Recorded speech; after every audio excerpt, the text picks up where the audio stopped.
ಕೈಹೆಂಡ ಮಾರಾಟ, ಓರ್ವನ ಗಡೀಪಾರು.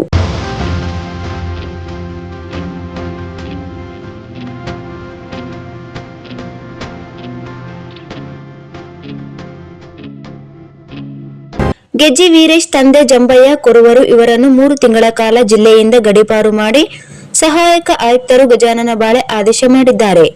ಇವರು ಕೈಹೆಂಡ, ವಿವಿಧ ಕಲಬೆರಕೆ ಹೆಂಡ ತಯಾರು ಮಾಡಿ ಸಾರ್ವಜನಿಕರಿಗೆ ಮಾರಾಟ ಮಾಡುತ್ತಿದ್ದ ಈತನ ಮೇಲೆ ಈಗಾಗಲೇ 21 ಪ್ರಕರಣಗಳು ನೇತಾಜಿ ಪೊಲೀಸ್ ಠಾಣೆಯಲ್ಲಿ ಪ್ರಕರಣ ದಾಖಲಾಗಿವೆ ಎಂದು ತಿಳಿದುಬಂದಿದೆ. ಈ ಆರೋಪಿಯನ್ನು 3 ತಿಂಗಳು ಮಂಡ್ಯ, ಮಳವಳ್ಳಿ, ಹಲಗೂರು ಪೊಲೀಸ್ ಠಾಣೆ ವ್ಯಾಪ್ತಿಯಲ್ಲಿ 3 ತಿಂಗಳು ಗಡೀಪಾರು ಮಾಡಲಾಗಿದೆ ಎಂದು ನೇತಾಜಿ ನಗರ ಪೊಲೀಸ್ ಠಾಣೆ ಪಿಎಸ್ಐ ಬಸವರಾಜ್ ನಾಯಕ್ ಅವರು ಪ್ರಕಟಣೆಯಲ್ಲಿ ತಿಳಿಸಿದ್ದಾರೆ. ಈ ಕುರಿತಂತೆ ಪ್ರತಿಕ್ರಿಯಿಸಿದ ಪಿಎಸ್ಐ ಅವರು, ನಗರದಲ್ಲಿ ಹೆಚ್ಚುತ್ತಿರುವ ಕೈಹೆಂಡ ಪ್ರಕರಣಗಳನ್ನು ಹತೋಟಿಯಲ್ಲಿ ತರಲು ಈಗಾಗಲೇ ಅನೇಕ ಕಡೆ ಪೊಲೀಸರು ಕಾರ್ಯಾಚರಣೆ ನಡೆಸಿದ್ದಾರೆ ಎಂದು ತಿಳಿಸಿದ್ದಾರೆ.